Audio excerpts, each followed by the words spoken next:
Oh my, you found us. Welcome to Paranormal Proposition, a podcast that investigates the odd and unexplained. Now, let's get down to business. Here are your hosts, Nathan and George. Hey everyone, welcome to Paranormal Proposition. I'm Nathan. And I'm George. We are kicking off a brand new series, The Legend of the Florida Skunk Ape. And it starts on December 22nd, 2000.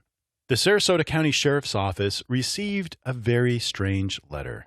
It was from a senior citizen, shocker, in Florida. Senior citizens, I know, humorous folks. The senior citizen wished to remain anonymous. And inside the letter, she had two pictures. And it wasn't a picture of her grandchildren. It was a picture of a large, hairy creature that she described as looking like an orangutan. The pictures were taken in her backyard. She estimated the creature to be 6.5 to 7 feet tall in a kneeling position. Gives a whole new meaning to Sweet Hour of Prayer. That's all I can say. At least it's a religious animal. I appreciate that.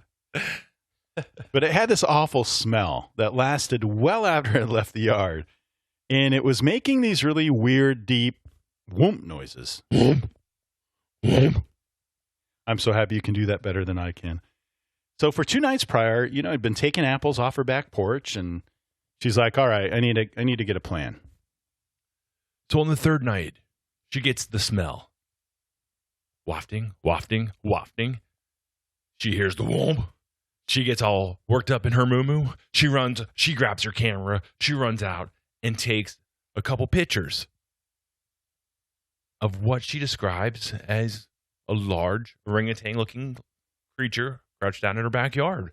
Yeah, and she wasn't doing this, it's important to note, for notoriety. It wasn't like she sent it to the National Enquirer.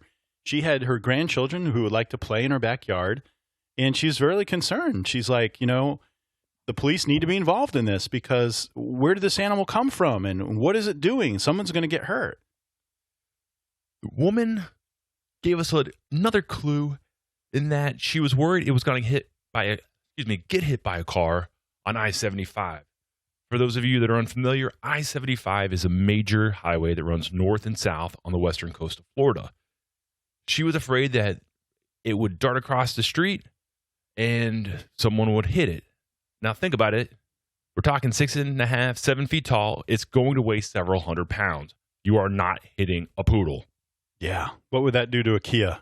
It would not be cool. What's really interesting is the woman who wrote this letter, she never came forward. Her identity and the exact location of the sighting, it remains a mystery to this day. Now, Nate, I want to ask you this. She described it as an orangutan, so do you think it could have been a known animal of some kind? It's definitely possible. One interesting speculation that we came across in the research involved the Ringling Brothers Circus. Yeah, you see, in 1909, John and Mabel Ringling traveled to visit friends in Sarasota, Florida, and they fell in love with the place, setting up their winter home there. And years later, they're like, why don't we make the town the winter quarters of the entire circus? And that's exactly what they did. So as we were looking at this, and geographically, it's very close to where the woman had the sightings, we started thinking, well, what if one of the circus apes or chimps or orangutans, whatever, escaped and began living in the swamps of Florida? That's definitely a possibility. The parameters, as you were just stating, it's right in that range, basically down the street, more or less. It's a possibility. Also, think about this. You own a circus. You have a lot of wild animals. If something were to go missing... Including the bearded lady. It's not exactly like you're going to go filing a police report for this. Yeah, you don't want the public to know. You don't want to be the person that has to admit you lost your monkey. Yeah. That's an embarrassing thing. So embarrassing when you lose a monkey. But what's really interesting is towards the end of her letter, she asked a question which is a valid question to this day, which still hasn't been answered. And it was this. Why haven't people been told that an animal of this size is on the loose?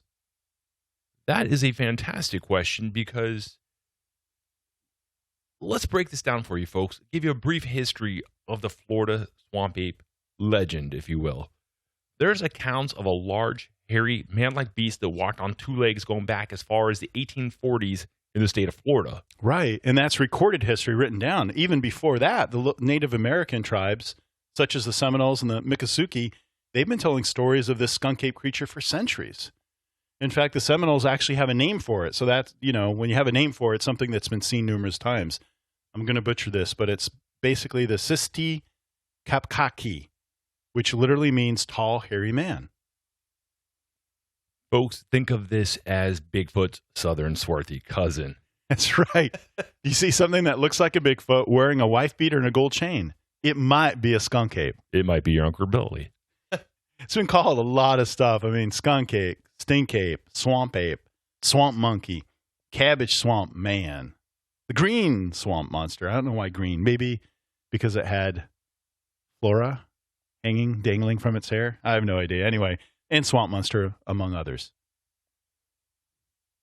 When most people think of Bigfoot or a Bigfoot type creature, they usually think of California, Washington State, the Pacific Northwest, and rightly so.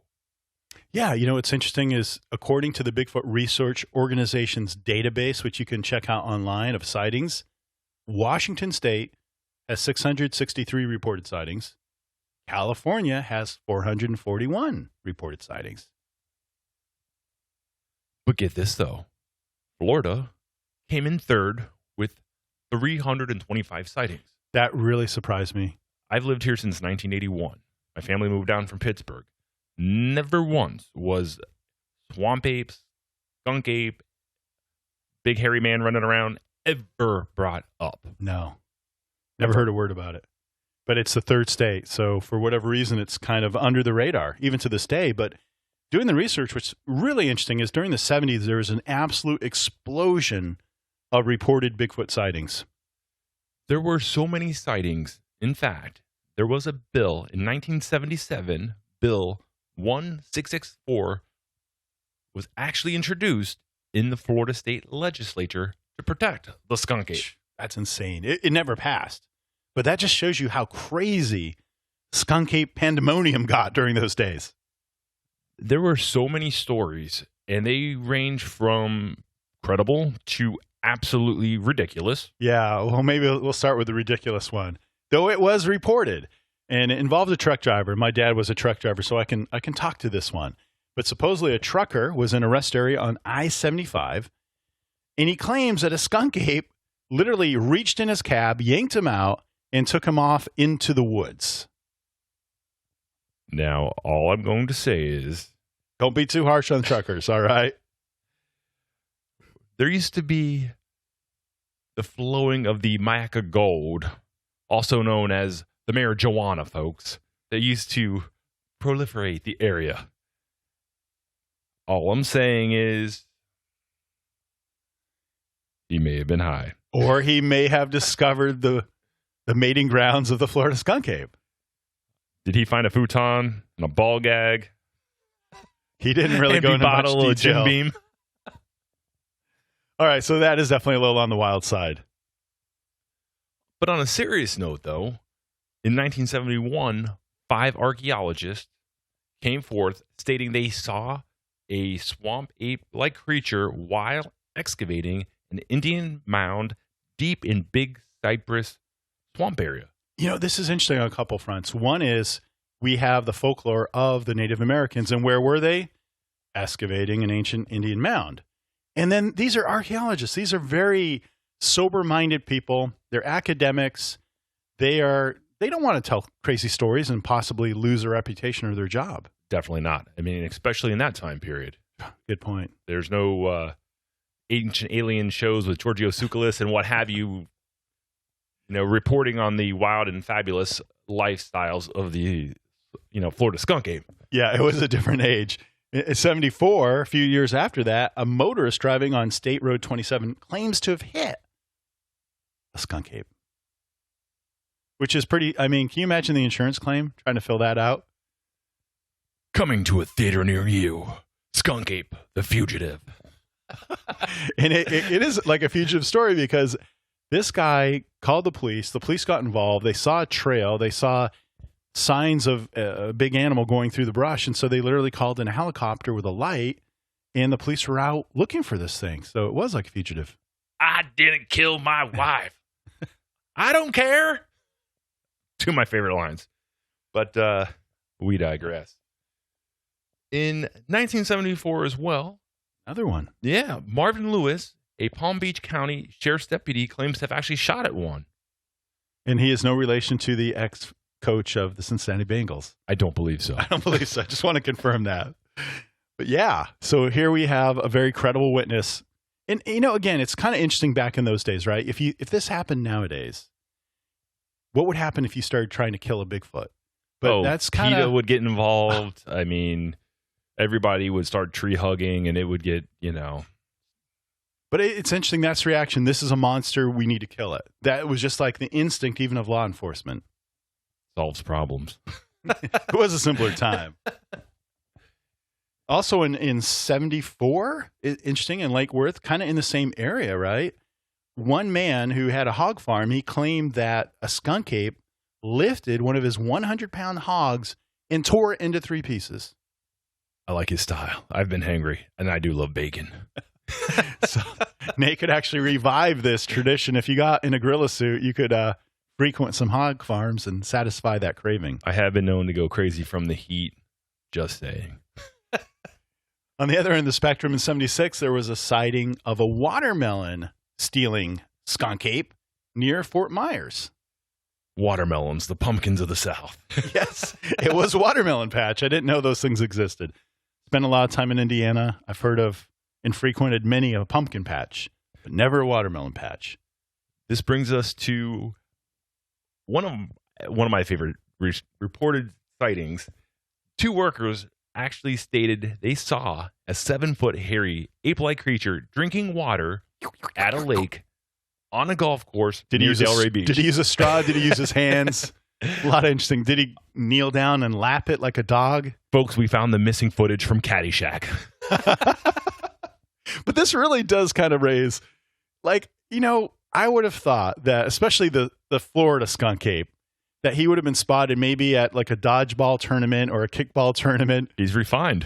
He's going to golf courses, eating bacon and watermelon. He walks out. He's got his 9-iron. He yells 4. He might get a hole in 1. I also might beat you to death with the damn thing.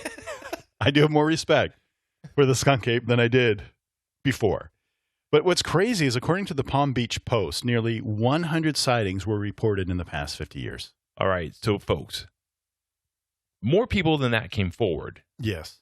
But there were almost 100 sightings that were credible enough, if that checked out, right? Can vetted. Be a thing.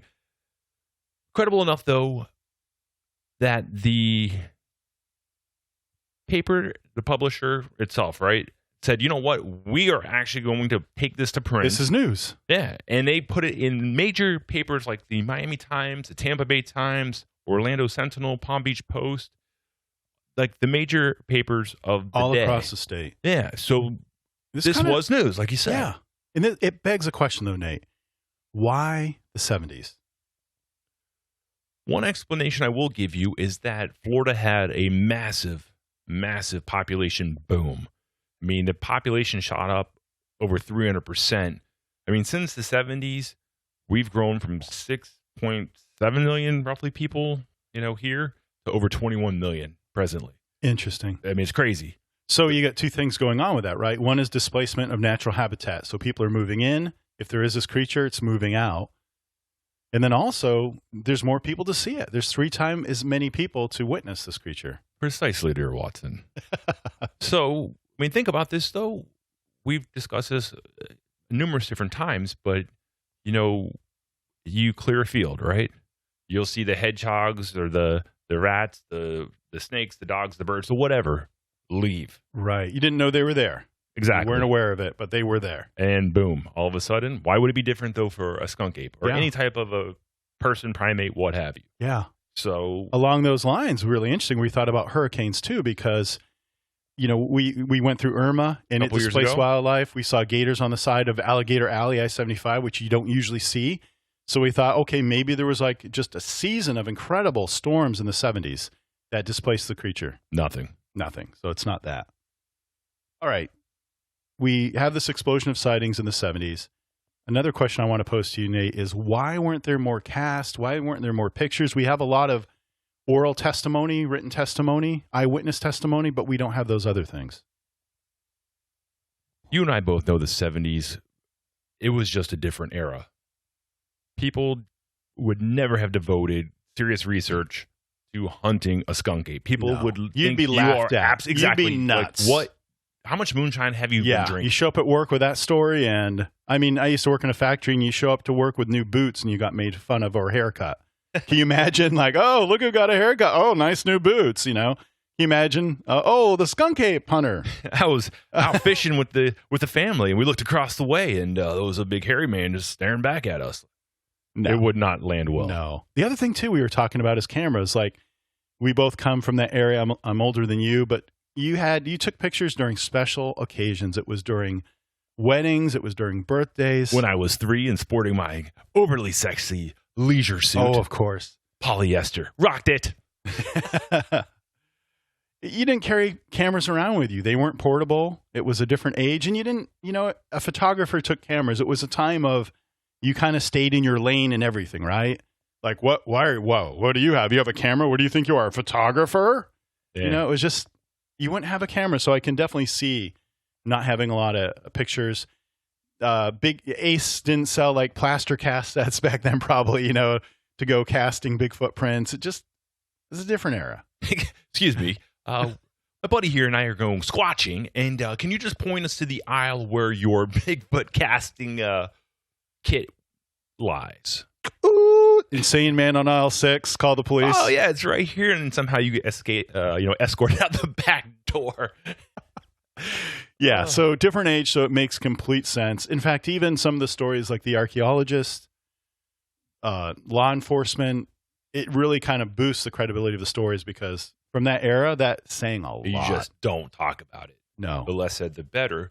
But that brings us to hotspots. The hotspots. Where are these hotbeds of activity that everybody so much likes to bring up? And you would think you would look at Florida and there would just be dots in like one or two locations, and it would be like a one-off here and a one-off there. But that actually wasn't the case. Again, just to reiterate a point, there was 325 sightings.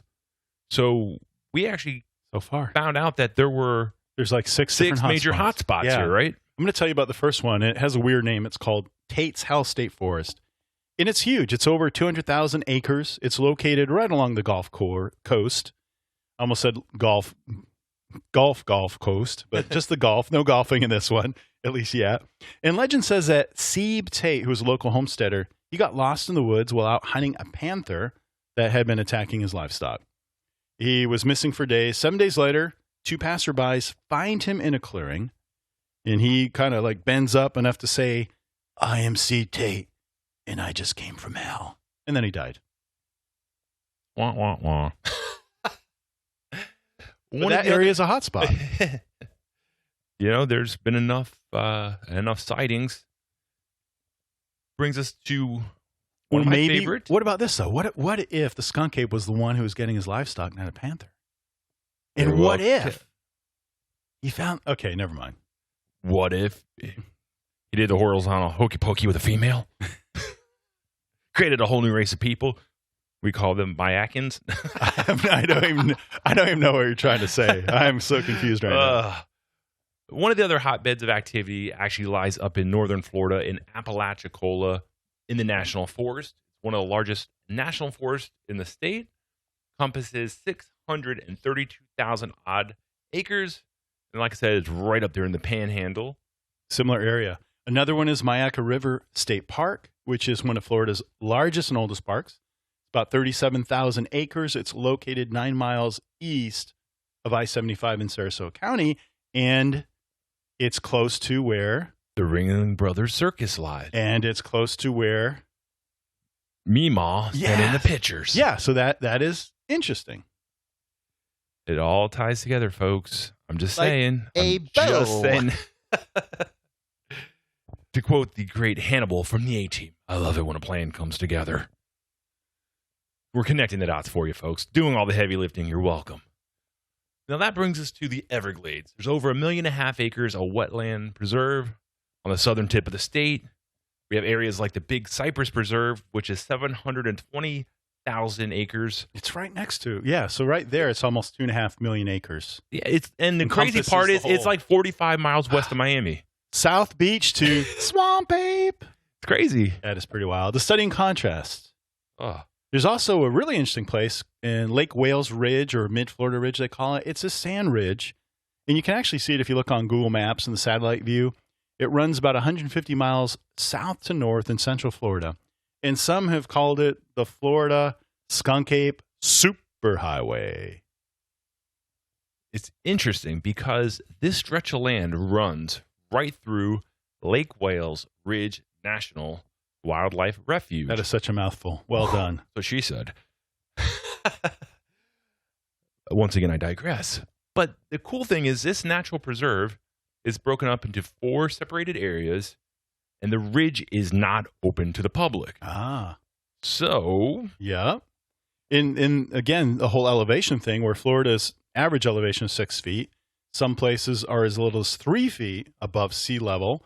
And the skunk ape, probably like the rest of us, doesn't want to get his feet wet when he's walking. Why trudge through the mud if you can take the Skunk Ape Superhighway? Exactly. And there's no toll, unlike every other road in Florida. There's no tolls yet on the Skunk Ape Superhighway. So, but think about this, the though. country. After the 70s, I mean, we did a lot of research. And the part that we both kind of found astounding was that after the 70s, like, things pretty much Just quieted down. Quiet. Nothing. We don't have an answer for that, quite honestly. I couldn't even begin to invent a reasoning for this. But 3 decades go by, there's nothing, and then all of a sudden, boom, we hit the year 2000. Maybe Skunk Ape was worried about Y2K. He was hiding out, and then Y2K didn't happen. He's like, cool, man, I'm back with a vengeance. And that's the year 2000 is when we have the incident of the Sarasota County Sheriff's Office and the strange letter and the pictures. But that was only the second most famous sighting in the state of Florida. Which brings us to what is arguably the most famous sighting of the skunk ape in the state of Florida. Yeah, it's a story that's been covered by the Smithsonian Magazine, PBS, and the BBC. There's even video footage from Big Cypress that surfaced in 2000, and it set off a firestorm. Unfortunately, that's our time for today. We will be picking this up on part 2 of The Legend of the Florida Skunk Ape. I'm still Nathan. And I'm George. Thank you for joining us on Paranormal Proposition. Keep it squatchy.